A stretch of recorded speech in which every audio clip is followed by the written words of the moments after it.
Yeah.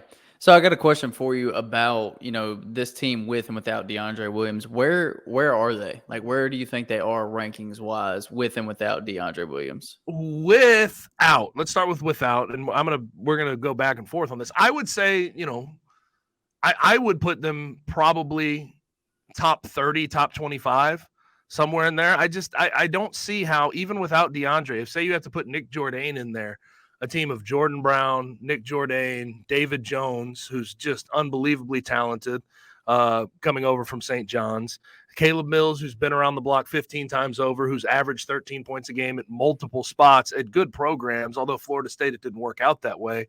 And then Javon Quinterly, who was at the top overall seed last year and was all SEC tourney, had 22 points in the championship game of the SEC tournament last year. I mean, I'd say top 30 at worst is sort of my thought process. I think I saw John Rothstein, who does his top 45 right this second. He said they'd be 30 without DeAndre. He said they'd be borderline top 20-ish with DeAndre in the lineup.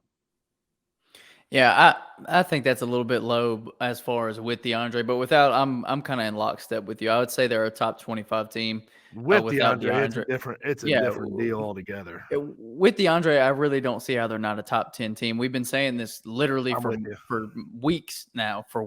If they were able to get Javon Quinterly and DeAndre Williams, that they were a top 10 team. I mean, it's a team with probably a top 5 backcourt or front court in the country, and then maybe top 15, top 20 backcourt in the country. Like, how do you say that team is not potentially a top 10 program? And hell, with like great reserves, a great rotation. Right. It's not like they don't. It's not like they lack depth. It's not like they go. It's not like they're going to get outside of their top 5 if DeAndre comes back and they're going to have nobody. You know what I mean? Like I would say at floor if they get DeAndre back. I agree with top 10. Like I would say that.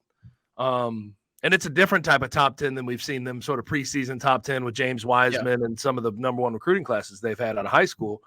But I'd say basement. It depends on how people vote, because people can, there's some type of Memphis bias still. We can admit that. There's a level of Memphis bias with media members and everything else. But basement is top 15. Like basement should be top 15 if we're being real with ourselves. But I would imagine there's some voters, media members, coaches, whatever it may be, that feel a type of way about Penny, feel a type of way about Memphis, and they want to see it before they believe it. And I feel like there is a possibility, even if they do get DeAndre back, that they don't get ranked as high as a top 15 team. And that's kind of frustrating, but I know what they are. Kind of wild. Right.